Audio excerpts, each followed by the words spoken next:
J'essaierai d'être un peu synthétique concernant mon intervention qui portera à la fois sur la réalisation du budget 2017 ainsi que sur le budget supplémentaire 2018. Lors du vote du budget primitif 2018 et durant la session de décembre 2017, nous avions exprimé notre inquiétude devant la montée de l'endettement de notre région. Cette inquiétude reposait sur deux points essentiels: une augmentation globale des dépenses non compensées par des recettes supplémentaires souvent liées, il faut le reconnaître, à un certain désengagement de l'État, ainsi que sur une augmentation prévisible des taux d'intérêt dans l'avenir.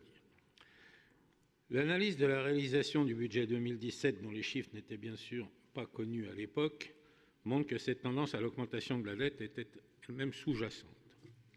Certes, il y a eu une diminution de l'évolution du stock de dette qui est passé de 9% en 2016 à 3,3% en 2017, ce qui mérite d'être signalé, mais ce stock en valeur brute est néanmoins passé de 1 566 millions d'euros, chiffre de 2016, à 1 617 millions d'euros en 2017, ce qui représente une augmentation relative de 3% d'endettement supplémentaire. Il est à noter que l'évolution des taux d'intérêt est restée plutôt favorable, probablement en raison de l'action de la Banque centrale européenne qui a décidé de poursuivre sa politique de création monétaire tout au long de l'exercice. Venons-en maintenant au budget supplémentaire de 2018. Concernant la politique en matière de recettes et de dépenses, nous avons noté le maintien prévu de l'équilibre, c'est-à-dire en fait 13 millions d'euros supplémentaires en recettes et 12,9 millions, ce qui n'est pas très éloigné, en dépenses. L'épargne dette devrait donc rester inchangée. L'empreinte prévisionnelle, compte tenu de l'excédent de clôture 2017, diminue d'environ 20 millions d'euros, ce que nous ne pouvons qu'approuver. Les recettes d'investissement sont en diminution, 2,5 millions d'euros pour le sel de 2,5 millions d'euros. Quant à celles de fonctionnement, elles augmentent de 13 millions d'euros.